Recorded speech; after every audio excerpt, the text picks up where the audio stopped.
नमस्कार शेतकरी बांधवांनो आणि भगिनींनो, दूरदर्शन सह्याद्री वाहिनीवरून थेट प्रसारित होत असलेल्या कृषी दर्शन फोन इन लाईव्ह या कार्यक्रमात मी आपल्या सगळ्यांचं मनापासून स्वागत करतो.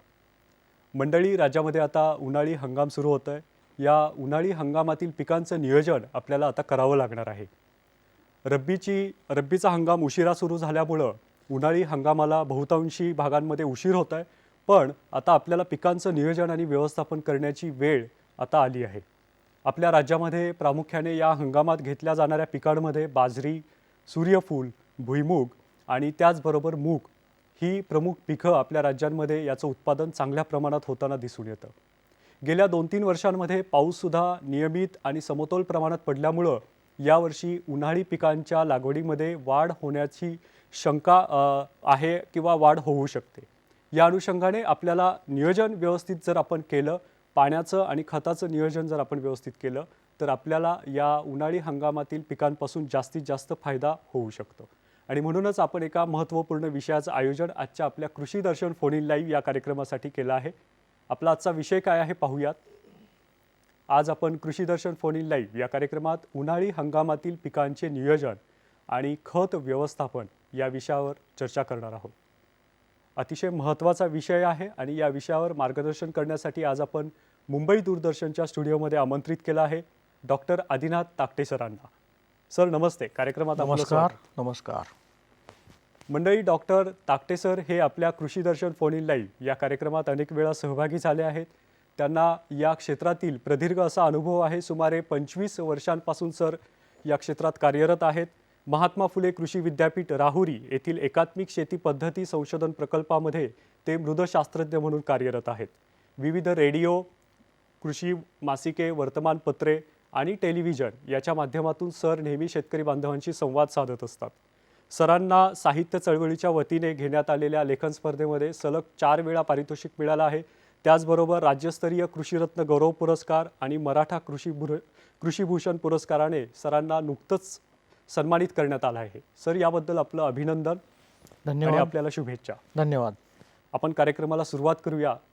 ताकटे सर, प्रारंभी आपला जो उन्हाळी पिकांचा हंगाम जो सुरू होतोय, गेल्या काही वर्षांची जर परिस्थिती आपण पाहिली तर या हंगामामध्ये पिकांचं उत्पादन हे कमी प्रमाणात आल्याचं दिसून आलं आहे. निश्चित यामागची कारणं काय असावीत? शेतकरी बंधूंनो, याचं प्रमुख कारण जे आहे ते बदलतं हवामान, त्यानंतर योग्य वेळी पेरणी न करणं, पेरणीचं अंतर योग्य न राखणं, त्यानंतर सर्वात महत्त्वाचं पाण्याचं व्यवस्थापन, त्यानंतर सेंद्रिय पदार्थ आणि जैविक खतांचा वापराचा अभाव, रासायनिक खतांची असंतुलित मात्रा आणि कीड आणि रोग व्यवस्थापन या प्रमुख कारणांमुळं आपल्याला शेतकरी बंधूंचं जे काही उन्हाळी हंगामाचं उत्पादन आहे ते कमी झाल्याचं आपल्याला दिसून येतं. यामध्ये प्रमुख जे कारण आहे ते पाण्याचं व्यवस्थापन. आपण महाराष्ट्राचा जर विचार केला तर जवळजवळ 3 वर्षापासून समाधानकारक पाऊस आपल्याकडे पडत आहे आणि त्यामुळं निश्चितच बऱ्यापैकी उन्हाळी हंगामाच्या क्षेत्रामध्ये वाढ होईल आणि ही वाढ झाल्यास शेतकऱ्यांच्या दृष्टीनं उत्पादन वाढेल आणि त्याचा निश्चितच आपल्या महाराष्ट्र राज्याला आणि देशाला त्याचा फायदा होईल आणि उत्पादन वाढीमुळं आपला जो भार आहे तो निश्चितच कमी होईल. त्यामुळे ही जी प्रमुख कारणं आहेत ही प्रमुख कारणं ही शेतकऱ्यांनी जाणून घेतली आणि त्यावर नियोजन केलं तर निश्चितच आपल्या उत्पादनात वाढ झालेली आपल्याला दिसून येईल. बरोबर. आपण वेगवेगळी कारणं सांगितली ज्या कारणांमुळं या हंगामात उत्पादन कमी होतानाचं दिसून येतंय. पण यावर्षी जमेची बाब अशी आहे की पाण्याची उपलब्धता सगळीकडे खूप चांगल्या प्रकारे आहे, कारण पावसाची नियमितता गेल्या 2-3 वर्षामध्ये आपल्याला निश्चितच. पाहायला मिळाली आहे. निश्चितच. तर आता या उन्हाळी हंगामामध्ये कोणकोणत्या प्रमुख पिकांची लागवड आपल्या राज्यामध्ये केली जाते, काय सांगाल आपण? शेतकरी बंधूंनो, प्रामुख्याने उन्हाळी हंगामामध्ये उन्हाळी मूग, उन्हाळी भुईमूग, उन्हाळी बाजरी आणि उन्हाळी सूर्यफूल याची प्रामुख्यानं मोठ्या प्रमाणावर लागवड ही उन्हाळी हंगामामध्ये केली जाते. याचं कारण एक आहे की उन्हाळी मुगाची लागवड ही खरीपातही केली जाते. बरं. भूमिगाची लागवडसुद्धा खरीपात, रब्बीत आणि उन्हाळी लागवडसुद्धा केली जाते. परंतु उन्हाळी हंगामामध्ये जे उत्पादन येतं ते निश्चितच खरीपापेक्षा चांगल्या प्रकारे येतं, जास्त येतं.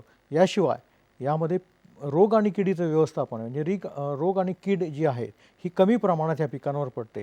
त्यामुळे निश्चितच उत्पादनात वाढ होते. त्यामुळं उन्हाळी हंगामामध्ये ही जी प्रमुख पिकं आहेत त्याचं उत्पादन ज्यांच्याकडे पाण्याची उपलब्धता आहे अशा शेतकऱ्यांनी घेणं निश्चितच गरजेचं आहे. बरोबर. या हंगामामध्ये अजून इतर काही पिकं आपण घेऊ शकतो, पण आजच्या चर्चासत्रामध्ये आपण प्रामुख्याने उन्हाळी मूग, भुईमूग, सूर्यफूल आणि बाजरी या 4 प्रमुख पिकांवरती चर्चा करणार आहोत मंडळी.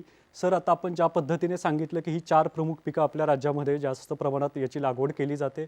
यामध्ये सुरुवातीला आपण उन्हाळी मूग घेऊया. कडधान्य वर्गातील हे एक पीक आहे आणि मूग हा आरोग्याला हितकारक आहे, याचं उत्पादन आपल्या राज्यामध्ये चांगलं होतं. निश्चितच. तर यासाठी जमीन कशी असावी याविषयी आपण काय सांगाल? शेतकरी बंधूंनो, उन्हाळी मूग म्हणजे कमी पाण्यात, कमी श्रमात आणि भरपूर उत्पादन देणारं पीक म्हणजे आणि कमी दिवसात, साधारणपणे 70 ते 75 दिवसामध्ये हे मुगाचं उत्पादन आपल्याला मिळतं. यासाठी जमीन ही मध्यम प्रकारची म्हणजे मध्यम ते भारी, उत्तम निचऱ्याची अशी जमीन निवडावी. क्षारयुक्त जमीन, पाणथळ जमीन, तसंच हलक्या जमिनी, उताराच्या जमिनी अशा जमिनीवर आपण उन्हाळी मुगाची लागवड ही करू नये. बरं. म्हणजे शक्यतो शेतकरी बंधूंनी क्षारपड जमिनीमध्ये याची लागवड करू नये. बरं. मग याची पूर्व मशागत कशी करायला पाहिजे? हां, शेतकरी बंधूंनो, जनरली उन्हाळी मुगाची लागवड ही साधारणपणे फेब्रुवारीचा शेवटचा आठवडा ते मार्चच्या पहिला पंधरवडा या दरम्यान होते. आता ही लागवड होत असताना रब्बी हंगामात जी काही पिकं आहेत म्हणजे गहू, हरभरा यांची काढणी झाल्यानंतर या पिकाची सर्वसाधारणपणे शेतकरी लागवड करतात. बरं. तर याला हलकी वखरणी जर केली, रोटावेटर मारला तर निश्चितच आपल्याला त्याचा फायदा होतो आणि त्यानंतर आपण या उन्हाळी हंगामामध्ये त्याची पेरणी करावी. म्हणजे पेरणीचा योग्य हंगाम हा फेब्रुवारीचा शेवटचा आठवडा ते मार्चचा पहिला पंधरवडा हा त्याचा मुख्य हंगाम. बरं. आणि याची लागवड सर्वसाधारणपणे 30 सेंटीमीटर बाय 10 सेंटीमीटर म्हणजे 2 ओळीतलं अंतर हे 30 सेंटीमीटर असावं आणि 2 रोपातलं अंतर हे 10 सेंटीमीटर असावं आणि हेक्टरी जवळजवळ 15 ते 20 किलो बियाणं हे प्रति हेक्टरी आपण वापरावं आणि पेरणी करताना 2 चाड्याच्या पाभरीनं पेरणी आपण करावी. म्हणजे आपल्याला खत आणि बियाणं एकाच वेळी आपल्याला हे देता येतं. बरं. म्हणजे पेरणी आणि लागवडसाठी आता हा जो काळ आहे तो योग्य काळ आहे. निश्चितच फेब्रुवारीचा शेवटचा आठवडा बरोबर. आणि मार्चचा पहिला पंधरवडा.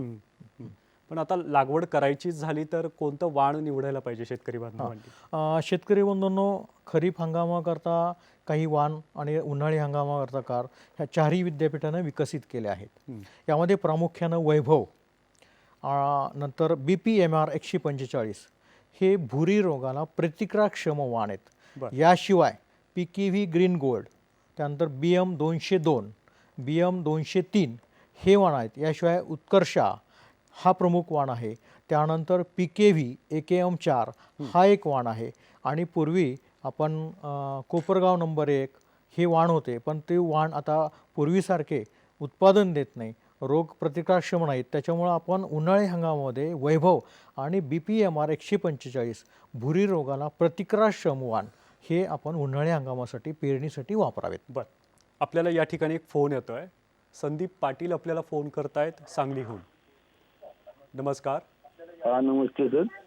नमस्कार. आपला प्रश्न विचारा सर. नमस्ते सर. आपल्या टीव्हीचा आवाज कृपया बंद ठेवा आणि सलग प्रश्न विचारा. सर माझा प्रश्न असा आहे हं, की आमच्या इकडे ऊसाचं पीक घेऊन ऊस गेल्यानंतर भुईमुगी वगैरे काहीतरी करतायत. बरोबर. तर त्याच्यासाठी आपल्याला उन्हाळी भुईमुग जर निवडला तर त्याच्यासाठी कोणता वाण वापरावा आणि त्या खोडव्याच्या पिकात मेहनत करून भुईमुग येईल का व्यवस्थित बर आणि त्यासाठी NPK खत कोणते कोणते वापरावे. बरोबर. आपला प्रश्न समजलेला आहे. आपल्या या चर्चेमध्ये आपण भुईमुग पिकाकडे जाणार आहोत, त्यावेळेस या प्रश्नाचं उत्तर संदीपजी आम्ही तुम्हाला नक्की देऊ.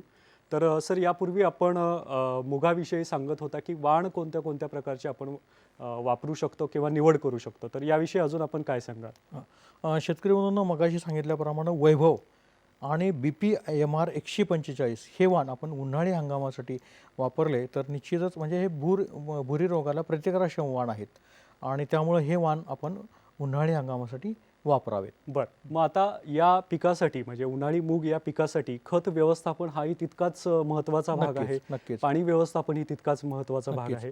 याविषयी आपण काय सांगाल? शेतकरी बंधूंनो, सर्वसाधारणपणे पेरणी करताना 6 ते 8 टन कंपोस्ट किंवा शेणखत वखरणीच्या वेळी, शेवटच्या कुळवाच्या पाळीच्या वेळी आपण हे द्यावं. बरं. त्यानंतर पेरणी करताना हेक्टरी 20 किलो नत्र आणि 40 किलो स्फुरद हे आपण पेरणी करताना द्यावं किंवा 100 किलो DAP म्हणजे डाय अमोनियम फॉस्फेट बरं. हे आपण द्यावं.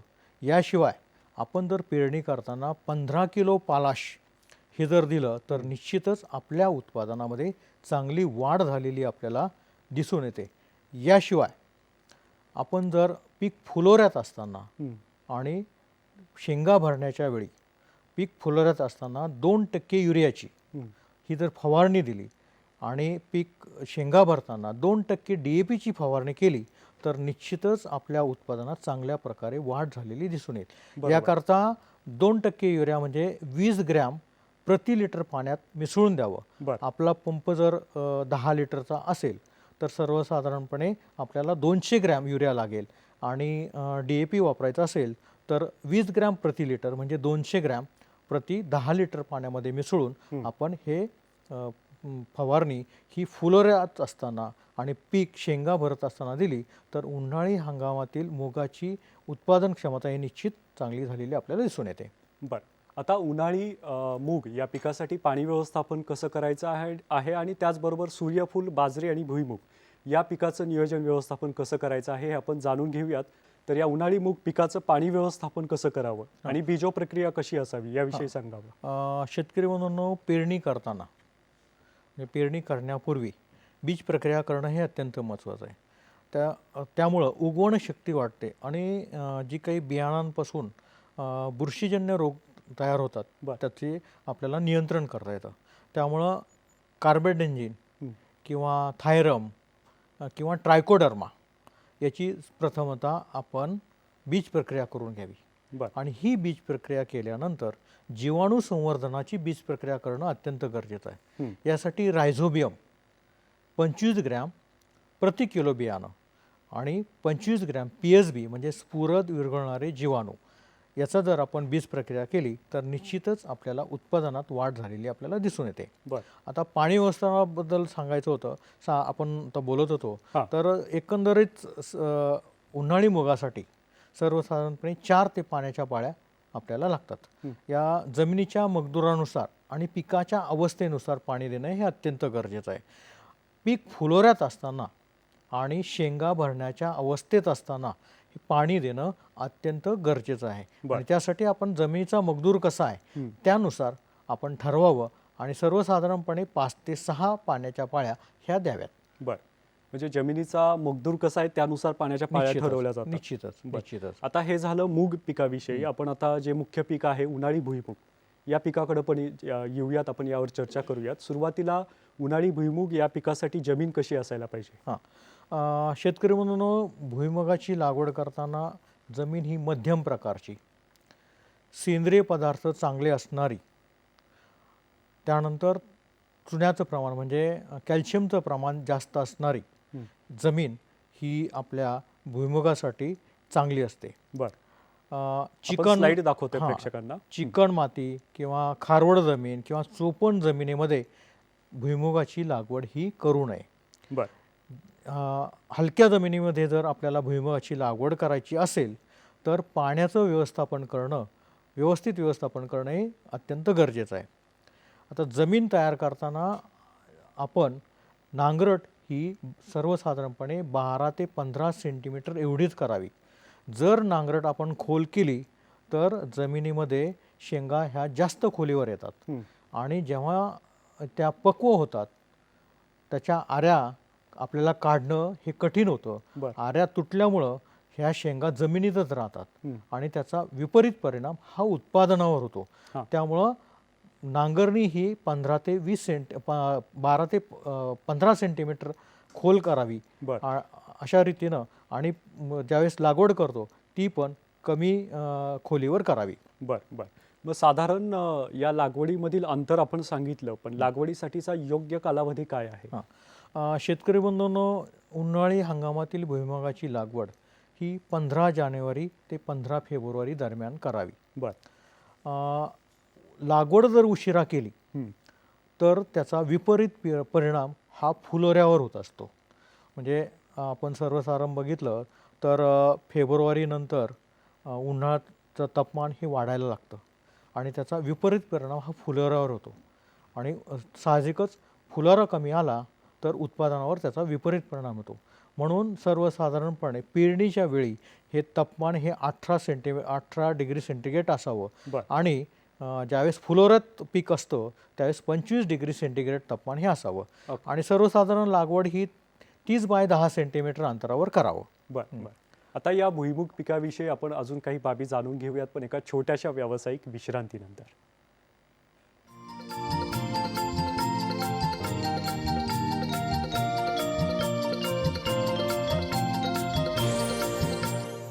आज आपण उन्हाळी हंगामातील पिकांचं नियोजन आणि व्यवस्थापन या विषयावर चर्चा करतोय आणि डॉक्टर आदिनाथ ताकटे सर आपल्याला मार्गदर्शन करतायत. सर, यापूर्वी आपण उन्हाळी भुईमुग या पिकाविषयी सांगत होता. यामध्ये जमिनीची निवड कशी करायची हे आपण सांगितलं, पेरणीविषयी आपण सांगत होता, तर यामध्ये आपण अजून काय सांगाल? शेतकरी बंधूंनो, पेरणी ही म्हणजे सर्वसाधारणपणे उपट्या जातींसाठी आणि निंबसऱ्या जाती. सर्वसाधारणपणे शेतकरी बंधू ही उपट्या जाती मोठ्या प्रमाणात लागवड करतात आणि ह्या जातींची लागवड करताना पेरणीचं अंतर हे 30 सेंटीमीटर आणि 2 ओळीतील अंतर हे 30 सेंटीमीटर आणि 2 रोपातील अंतर हे 10 सेंटीमीटर ठेवावं. आणि निमपसऱ्या जर जाती आपल्याला पेरायच्या असतील तर 2 ओळीतील अंतर हे 25 सेंटीमीटर आणि 2 रोपातील अंतर हे 10 सेंटीमीटर ठेवावं. बर, सर्वसाधारणपणे आपण जर हेक्टरी बियाणांचं प्रमाण जर बघितलं तर यामध्ये लहान आकाराचे जे बियाणे आहेत हे 100 किलो प्रति हेक्टरी. बर, या संदर्भातील एक स्लाइड आपण दाखवूया. मध्यम आकाराचे बियाणे जर असेल तर हे 125 किलो आणि टपोरे दाणे असतील तर या वाणांसाठी 150 किलो अशा प्रमाणे आपण हे वाण हेक्टरी हे वापरायला हवं. बर, म्हणजे कमी आकार असेल तर 100 किलो, मध्यम आकार असेल दाण्यांचा तर 125 किलो आणि टपोरे दाणे असतील तर सर्वसाधारणपणे 150 किलो. आणि यामध्ये प्रामुख्याने वाण पण आपण दिलेले आहेत. हो, भुईमुगाच्या वाणांचं जर एकंदर आपण बघितलं तर यामध्ये 100 किलोमध्ये म्हणजे SB11, टॅग 24, TG 26, त्यानंतर JL 501, फुले 6021 याचे 100 किलो बियाणं वापरावं. बर, फुले प्रगती, TP 41, फुले उनप, फुले भारती हे जे वाण आहेत याला 125 किलो वाण हे आपण प्रति हेक्टरी वापरायला हवं. बर, बर.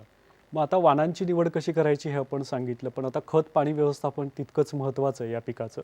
याविषयी आपण काय सांगाल? शेतकरी बंधूंनो, ज्यावेळेस आपण पेरणी करतो भुईमुगाची पेरणी करताना हेक्टरी सर्वसाधारणपणे 5 ते 10 टन शेणखत किंवा कंपोस्ट खत, चांगलं कुजलेलं कंपोस्ट खत हे 10 टन द्यावं.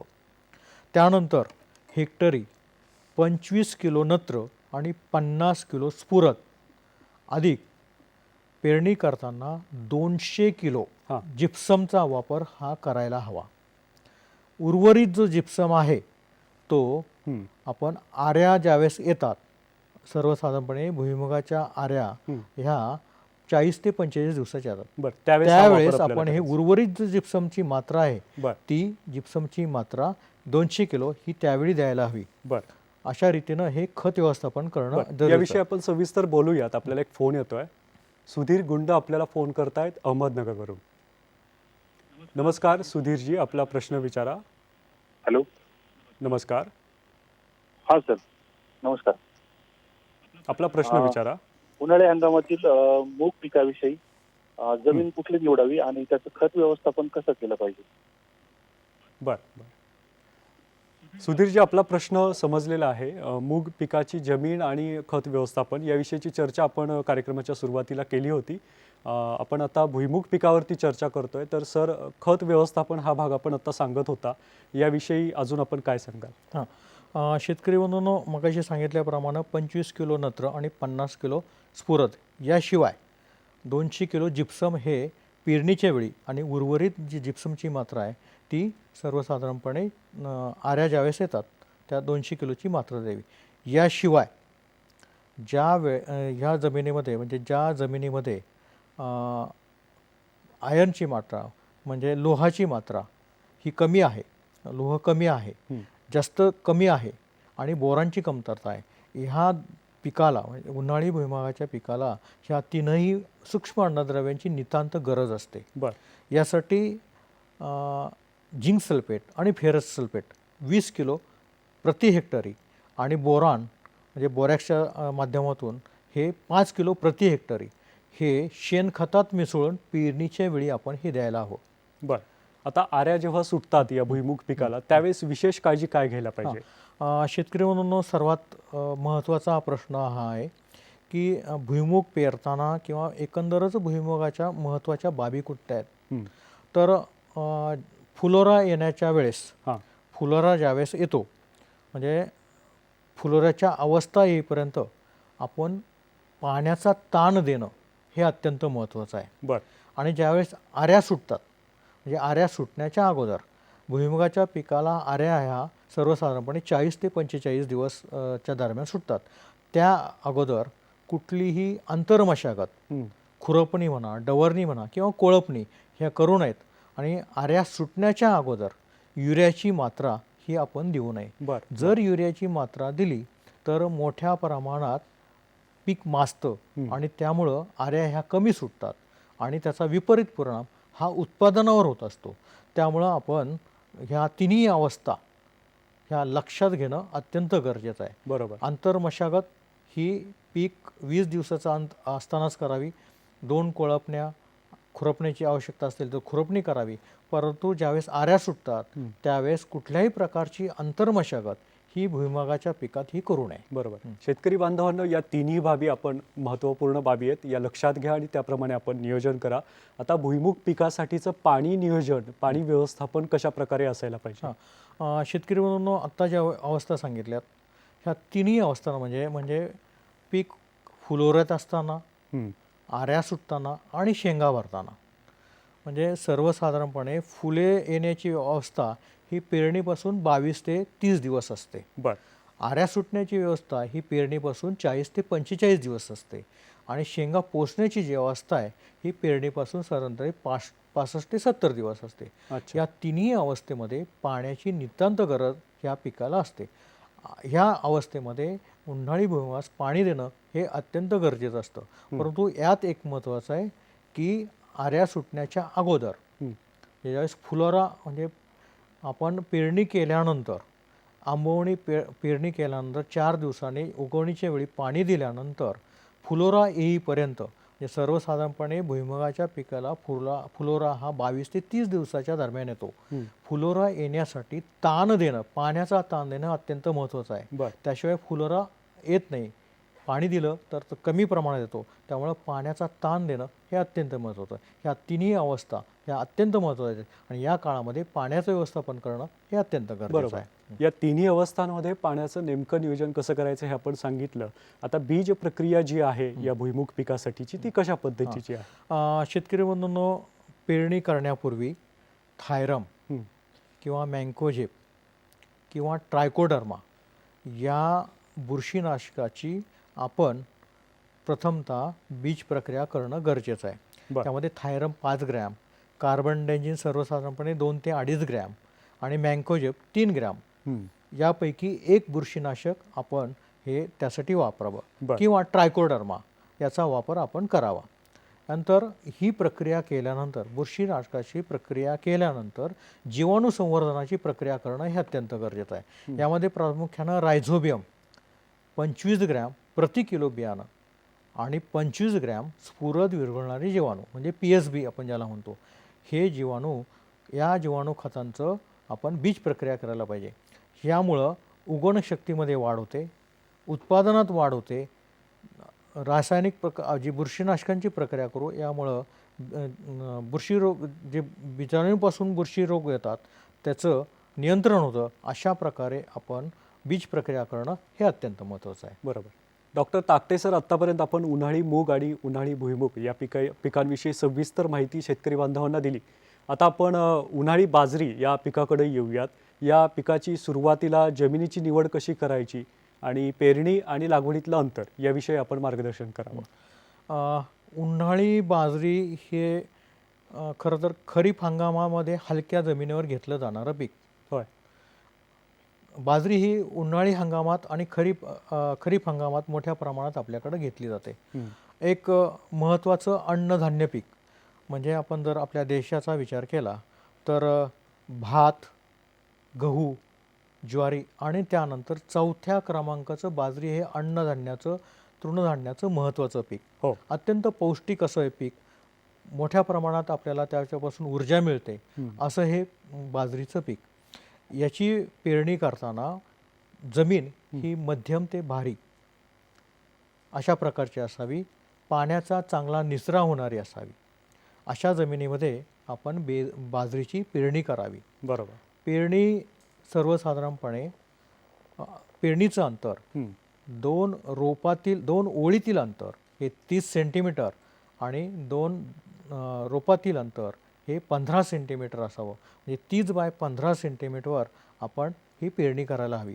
हेक्टरी 3 ते 4 किलो बियाणं हे पेरणी करता आपण वापरायला हवं. बरं. आता ज्यावेळेस आपल्याला जमीन तयार करायची आहे त्यावेळेस कुळवाच्या पाळ्याच्या वेळी हेक्टरी म्हणजे जमीन भुसभुशीत करावी आणि हेक्टरी साधारणपणे 5 ते 10 टन शेणखत हे शेवटच्या कुळवाच्या पाळी द्यायची. त्यावेळेस सर्वसाधारणपणे 5 ते 10 टन शेणखत हे आपण द्यायला हवं किंवा कंपोस्ट खत द्यायला हवं. समजा आपल्याकडे हे दोन्ही उपलब्ध नसेल तर सर्वसाधारणपणे 2.5 ते 5 टन गांडूळ खत हे आपण द्यायला हवं. अशा रीतीनं आपण या आणि पेरणी करताना 2 चाड्याच्या पाभरीनं आपण पेरणी करावी. पेरणी करताना म्हणजे आपण 2 चाड्याची पाभर जर वापरली तर खत आणि बियाणं हे एकाच वेळी आपल्याला पेरता येतं. त्यामुळं आपण बाजरीची पेरणी करताना 2 चाड्याच्या पाभरीनं पेरणी करावी. अशा रीतीनं आपण त्याचं व्यवस्थापन करणं गरजेचं आहे. आपण याविषयी सविस्तर बोलूयात. आपल्याला एक फोन येतोय. गजानन डहाले फोन करतायत आपल्याला बुलढाण्यावरून. नमस्कार, आपला प्रश्न विचारा. सर, माझी जमीन म्हणजे काळी आहे सर. तर मला माझा असा प्रश्न आहे की माझी जमीन काळी आहे, तर काळी जमीनमध्ये भुईमूग किती टाकावा आणि पाणी किती द्यावं? बर. आपला प्रश्न समजलेला आहे. त्यांची जमीन जी आहे ती काळी आहे, यामध्ये भुईमूग लागवड करणं योग्य ठरेल का आणि पाणी किती प्रमाणात द्यावं असा त्यांचा प्रश्न. शेतकरी बंधूंनो, मगाशी सांगितल्याप्रमाणे मध्यम ते भुईमुगासाठी मध्यम प्रकारची जमीन ही चांगल्या प्रकारे भुईमुग हा चांगला येऊ शकतो. खूप काळी असेल, खोल असेल, ओलावा जास्त धरून ठेवत असेल तर अशा जमिनीमध्ये भुईमुगाची लागवड ही करू नये. आणि सर्वसाधारणपणे काळी जमीन असेल तर निश्चितच त्याला पाणी हे कमी प्रमाणात लागतं. परंतु ज्या मगाशी सांगितल्याप्रमाणे त्याची फुले येण्याची अवस्था, त्यानंतर आऱ्या येण्याची अवस्था आणि शेंगा भरण्याची अवस्था, या काळामध्ये जमिनीला तडे जाणार नाही याची काळजी घेणं हे अत्यंत महत्त्वाचं. आणि अशा रीतीनं आपण हे जमिनीच्या मजदुरानुसार आणि स्थानिक परिस्थितीनुसार आपण आपल्या पाण्याचं नियोजन करणं हे अत्यंत गरजेचं आहे. बरोबर. डॉक्टर ताकटे सर, आपण यापूर्वी उन्हाळी बाजरी या पिकाविषयी बोलत होता. यामध्ये पेरणी यावर आपण मार्गदर्शन करत होता. तर पेरणीमध्ये लागवडीचं अंतर किती असायला पाहिजे याविषयी आपण काय सांगाल? लागवडीचं अंतर सर्वसाधारणपणे बाजरीमध्ये 30 बाय 10 सेंटीमीटर हे अंतर बाजरीच्या लागवडीसाठी अत्यंत योग्य आहे. बरं. आणि यासाठी योग्य कालावधी कोणता आहे सर? हां, बाजरीची लागवड ही सर्वसाधारणपणे 15 जानेवारी ते 15 फेब्रुवारी दरम्यान करावी. बरं. जर पेरणीसाठी उशीर केला तर पीक ज्यावेळेस फुलोऱ्यात येतं त्यावेळेस उष्णता वाढलेली असते आणि त्याचा विपरीत परिणाम हा परागीभवनावर होतो. अच्छा. आणि परागीभवनावर जर झाला तर त्यामुळं उत्पादनात घट येते. त्यामुळं बाजरीची पेरणी ही सर्वसाधारणपणे 15 जानेवारी ते 15 फेब्रुवारी दरम्यान करणं हे अत्यंत गरजेचं आहे. बरं. आणि प्रति हेक्टरी बियाणांचा जर आपण विचार करायचा झाला तर किती प्रमाणात? साधारणपणे 3 ते 4 किलो प्रति हेक्टरी बियाणं आपण हे वापरायला पेरणी करता वापरायला हवं. बरं. आता आपण वाणांची निवड याकडे येऊयात. तर उन्हाळी बाजरीसाठी कोणत्या प्रकारची वाणं जी आहेत ती बाजारामध्ये उपलब्ध आहेत, काय सांगाल आपण? संकरित वाणांमध्ये आदिशक्ती, त्यानंतर फुले महाशक्ती, सुधारित वाणांमध्ये धनशक्ती हे वाण प्रामुख्यानं आपण पेरणीसाठी वापरावेत. आता बहुतांश खाजगी कंपनींचे वाण उन्हाळी हंगामासाठी आपल्याला उपलब्ध आहेत. यामध्ये 86M86, 86M64, pro agro, Kaveri, Pratap असे वाण हे आपल्याला उन्हाळी हंगामासाठी आपल्याला उपयोगी आहेत. यामध्ये प्रामुख्यानं आपण जर बाजरीचा धनशक्ती हा वाण जर आपण घेतला तर निश्चितच त्याच्यामध्ये आयर्नचं प्रमाण हे मोठ्या प्रमाणात आहे. आणि त्यामुळं या उन्हाळी हंगामामध्ये आत्ता सांगितल्याप्रमाणे आदिशक्ती, धनशक्ती, फुले महाशक्ती या वाणांची पेरणी आपण करायला हरकत नाही. बरोबर. आता उन्हाळी बाजरी या पिकाचं पाणी आणि खत व्यवस्थापन कसं करायचं आणि उन्हाळी सूर्यफूल याविषयी आपण सविस्तर जाणून घेतोय, पण एका छोट्याशा व्यावसायिक विश्रांतीनंतर.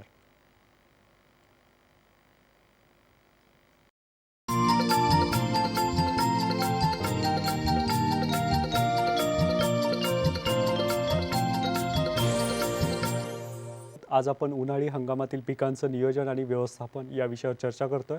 डॉक्टर ताकटे सर, यापूर्वी आपण बाजरी पिकाविषयी बोलत होता. तर आता या उन्हाळी बाजरी या पिकाची बीज प्रक्रिया कशी आहे याविषयी आपण काय सांगाल? शेतकरी बंधूंनो, बाजरीची बीज प्रक्रिया करताना जर आपण म्हणजे गोसावी रोग किंवा अर्गट रोग याचं आपण नियंत्रण करायचं असेल, जर आपण घरचं बियाणं वापरणं असेल तर म्हणजे अर्गट रोगाच्या नियंत्रणासाठी 2% मिठाच्या द्रावणाची म्हणजे 2 किलो मीठ 10 लिटर पाण्यामध्ये मिक्स करायचं, त्याचं द्रावण तयार करायचं आणि ह्या अर्गट रोगाच्या नियंत्रणासाठी वापरायचं. त्यामध्ये बाजरीचं बियाणं बुडवल्यानंतर हलके जर बियाणं असेल ते वरचं बियाणं काढून टाकायचं आणि खाली तळाला जे साठलेलं बियाणं आहे ते आपण त्याच्यावर बीज प्रक्रिया केलेलं बियाणं हे पेरणीसाठी वापरायचं. ही प्रक्रिया केल्यानंतर गोसावी रोगाच्या नियंत्रणासाठी मेटॅलेक्झिल 6 ग्रॅम हे आपण प्रति किलो बियाणं हे वापरायला हवं. आणि याची बीज प्रक्रिया केल्यानंतर जीवाणू संवर्धनाची बीज प्रक्रिया करणं हे अत्यंत गरजेचं आहे. यासाठी अझोस्पिरिलम किंवा अझोटोबॅक्टर हे 25 ग्रॅम प्रति किलो बियाणं किंवा अधिक PSB म्हणजे स्फुरद विरघळणारे जीवाणू 25 ग्रॅम प्रति किलो ह्याप्रमाणे आपण याची बीज प्रक्रिया करायला हवी. म्हणजे सुरुवातीला बुरशीनाशकाची प्रक्रिया आणि नंतर जैविक बुरशीनाशकाची प्रक्रिया करणं अत्यंत गरजेचं आहे. जैविक बीज प्रक्रिया करणे हे फार महत्त्वाचं आहे, अत्यंत महत्त्वाचं आहे. बरोबर. आता यामुळे सर्वसाधारणपणे गोसावी रोग आणि अर्गट रोग याचं नियंत्रण मोठ्या प्रमाणात होतं. बरोबर. एकूणच आता आपण पाणी खत व्यवस्थापन या पिकाचं पाहूयात, काय सांगाल आपण? शेतकरी म्हणून बाजरी पिकाला हेक्टरी सर्वसाधारणपणे 5 टन शेणखत हे आपण वापरायला हवं. म्हणजे शेवटच्या कुळवाच्या पाळी दरम्यान 5 टन शेणखत किंवा कंपोस्ट खत द्यावं. पेरणी करताना याला 45 किलो नत्र, 45 किलो स्फुरद आणि 45 किलो पालाश हे द्यावं. उर्वरित जी नत्रांची मात्रा आहे ती 45 किलो प्रति हेक्टरी साधारणपणे पीक 25 ते 30 दिवसाचं झाल्यानंतर आपण करायला हवं. आणि हे करत असताना सर्वसाधारणपणे पीक 20 दिवसाचं झाल्यानंतर एक कोळपणी आणि एक खुरपणी देणं गरजेचं आहे. म्हणजे सुरुवातीच्या काळात पहिले 35 ते 40 दिवस पीक हे तणविरहित असणं अत्यंत गरजेचं आहे. त्यामुळं आंतरमशागत करणं हे अत्यंत गरजेचं आहे. म्हणजे 2 कळपण्या आणि 1 खुरपणी करणं हे अत्यंत गरजेचं आहे. बरं, आणि पाण्याचं नियोजन याविषयी आपण काय सांगाल सर? शेतकरी बंधूंनो, फुटवे फुटण्याची वेळ, हं. फुलोऱ्याची वेळ आणि दाणे भरण्याची वेळ ही अत्यंत बाजरी पिकामध्ये महत्त्वाची आहे. बरं. त्यामुळे ह्या तिन्ही अवस्थेमध्ये बाजरी पिकास पाणी देणं हे अत्यंत गरजेचं आहे. बरं, आता आपण उन्हाळी सूर्यफूल या पिकाकडे येऊयात सर. या सूर्यफूल पीक हे प्रामुख्याने तेलबिया प्रक्रिया वर्गातील पीक आहे निश्चित. आणि या पिकासाठी जमीन कशा प्रकारची असायला पाहिजे, आपण काय सांगाल? सर्वसाधारणपणे सूर्यफुलाची लागवड ही उन्हाळी हंगामातील आपण जर विचार केला तर महाराष्ट्रातील सूर्यफुलाची लागवड ही दिवसेंदिवस कमी होत चाललेली आहे असं आपल्याला दिसून येईल. सर्वसाधारणपणे जमिनीची निवड करताना मध्यम ते भारी जमीन यासाठी निवडावी. पाण्याचा निचरा हा चांगला असावा. आम्लयुक्त जमीन किंवा पाणथळ जमिनीमध्ये आपण सूर्यफुलाची लागवड ही करू नये. बरं. अशा रीतीनं आपण या मध्यम ते भारी जमिनीत सूर्यफुलाची लागवड करणं गरजेचं आहे. बरं. यासाठी आपण वाणांचा जर विचार केला, म्हणजे एकंदर हेक्टरी बियाणांचा जर विचार केला तर सर्वसाधारणपणे 10 किलो बियाणं हे आपण पेरणी करता वापरावं. जर संकरित बियाणं असेल तर त्यासाठी 5 ते 6 किलो बियाणं हे आपण प्रति हेक्टरी हे वापरायला हवं. आणि जमिनीच्या खोलीनुसार, म्हणजे मध्यम खोली असेल तर 60 बाय 30 सेंटीमीटर अंतरावर बरं. आणि हलकी जमीन असेल तर सर्वसाधारणपणे, म्हणजे भारी जमीन असेल तर 60 बाय 30 सेंटीमीटर हां. आणि मध्यम खोल जमीन असेल तर 45 बाय 30 सेंटीमीटर अंतरावर आपण पेरणी करायला हवी. आणि पेरणी करताना सर्वसाधारणपणे फेब्रुवारीच्या पहिल्या पंधरवड्यात बरं. पेरणी करणं अत्यंत गरजेचं. संकरित वाण असतील आणि संकरितचं वाण आणि त्याचा कालावधी म्हणजे वाणांचा जो अंतर आहे हे सर्वसाधारणपणे 60 बाय 30 सेंटीमीटर असं आपलं ह्या सूर्यफुलाचं असावं. अशा रीतीनं आपण पेरणी ही 2 चाड्याच्या पाबरीनं खत आणि बियाणं हे एकाच वेळी पडेल असं आपण व्यवस्थापन करायला हवं बरं. किंवा पेरणी करायला हवी. बरं, आता यासाठी वाणांची निवड हा एक महत्त्वाचा भाग आहे. निश्चित. तर सूर्यफुलांसाठी बाजारामध्ये उपलब्ध असलेली कोणती वाणांची निवड शेतकरी बांधवांनी करायला पाहिजे? शेतकरी म्हणून बाजारामध्ये भानू, फुले भास्कर, फुले रविराज हे प्रामुख्यानं वाण उपलब्ध आहेत. आणि यामध्ये प्रामुख्यानं फुले भास्कर हा वाण महात्मा फुले कृषी विद्यापीठानं निर्मित केलेला आहे आणि या वाणाची उत्पादन क्षमता सुद्धा चांगली आहे. तर हे वाण जर आपण वापरले तर निश्चितच आपल्याला चांगले उत्पादन हे येऊ शकतं. यामध्ये प्रामुख्यानं भानू, फुले भास्कर, SS56 हे वाण आहेत. संकरित वाणामध्ये KB SS44, फुले रविराज हे वाण प्रामुख्यानं आपण पेरणी करता वापरायला हवेत. बरं, आणि आता वाणांची निवड झाल्यानंतर बीज प्रक्रिया जी आहे ती कशा पद्धतीने व्हायला पाहिजे? शेतकरी बंधूंनो, बीज प्रक्रिया करताना यामध्ये सुरुवातीला बुरशीनाशकाची प्रक्रिया करणं हे अत्यंत गरजेचं आहे. आणि त्यानंतर जीवाणू संवर्धनाची प्रक्रिया करणं हे अत्यंत गरजेचं आहे. बरं. आता सुरुवातीच्या बीज प्रक्रिया ही मर रोगाच्या प्रक्रियेसाठी, म्हणजे मर रोग होऊ नये म्हणून आपण सर्वसाधारणपणे थायरम साधारणपणे 4 ते 5 ग्रॅम प्रति किलो बियाणास आणि त्यानंतर केवडा रोगाच्या आपण आपल्याला प्रतिबंध करायचा असेल तर ॲप्रॉन हे बुरशीनाशक वापरायला हवं. आणि त्यानंतर गावच्या म्हणजे इमॅडोक्लोप्रिड याचं आपण बीज प्रक्रिया करायला हवी. त्याच्यानंतर ही बीज प्रक्रिया केल्यानंतर जीवाणू संवर्धनाची बीज प्रक्रिया आपण करायला हवी. त्यासाठी अझोटोबॅक्टर किंवा अझोटोबॅक्टर 25 ग्रॅम प्रति किलो बियाणं आणि PSB 25 ग्रॅम प्रति किलो बियाणं याप्रमाणे आपण बीज प्रक्रिया करायला हवी. बरं, आपल्याला एक फोन येतो या ठिकाणी. अनिल अवचार आपल्याला फोन करतायत अकोल्याहून. नमस्कार, आपला प्रश्न विचारा. हॅलो साहेब, उन्हाळी भुईमुग पेरला आम्ही, तर किती दिवसानंतर म्हणजे फवारणी मारायची, म्हणजे तणनाशकची किंवा निंदन द्यायचं? बरं, सर काय सांगाल आपण? सर्वसाधारणपणे पहिल्या 20 दिवसात, म्हणजे पहिली कोळपणी ही पहिल्या 20 दिवसात साधारणपणे 2 कोळपण्या कराव्यात. परंतु आऱ्या सुटण्याच्या अगोदर आंतरमशागत करू नये. साधारणपणे 1 कोळपणी आणि 1 खुरपणी केली तर निश्चितच आपल्याला त्याचा फायदा होईल. म्हणजे सर्वसाधारणपणे 30 दिवसाच्या आत आपण हे करायला हवं.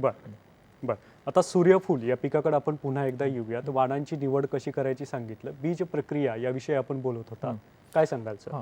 तर मग सांगितल्याप्रमाणे बुरशीनाशकाची प्रक्रिया केल्यानंतर जैविक खतांची आपण प्रक्रिया करायला हवी. त्यासाठी रायझोबियम, अझोटोबॅक्टर आणि PSB या खतांची आपण प्रक्रिया करावी आणि त्यानंतर पेरणीकरता हे वाण वापरावेत. बरं. आणि प्रति हेक्टरी आपण खत व्यवस्थापन हे सर्वसाधारणपणे 60 किलो नत्र, 60 किलो स्फुरद आणि 60 किलो पालाशिव वापरावं. आणि उर्वरित नत्रांची मात्रा ही सर्वसाधारणपणे 30 किलो नत्रांची मात्रा ही आपण 30 दिवसांनी द्यायला हरकत नाही. बरं, आता खत पाणी व्यवस्थापन हे कसं करावं, काय सांगाल सर? मग सांगितल्याप्रमाणे पेरणी करण्याच्या वेळी 60 किलो नत्र,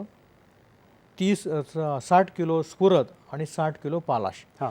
त्यामध्ये निम्मी नत्राची मात्रा म्हणजे 30 किलो जे नत्र आहे ते पेरणीच्या वेळी आणि 30 किलो साधारणपणे पीक 30 दिवसाच्या आल्यानंतर आपण हे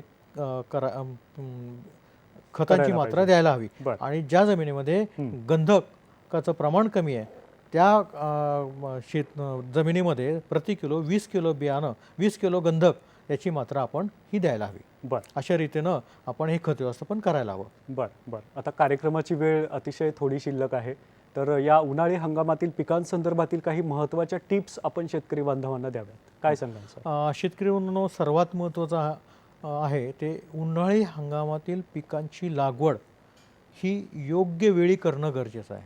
म्हणजे आत्ता सांगितल्याप्रमाणे मुगाची लागवड ही फेब्रुवारीच्या शेवटच्या आठवड्यात आणि मार्चच्या पहिल्या पंधरवड्यात करावी. म्हणजे योग्य वेळी करणं गरजेचं, बीज प्रक्रिया करणं गरजेचं, शिफारशीच्या वाणांची पेरणी करणं गरजेचं. याशिवाय एकात्मिक खत व्यवस्थापन म्हणजे सेंद्रिय खत, जैविक खत आणि रासायनिक खत याचा वापर आपण संतुलित रासायनिक खतांचा वापर करावा. योग्य वेळी अंतर्मशागत करावी. कीड व रोगांचं व्यवस्थापन करणं अत्यंत गरजेचं आहे.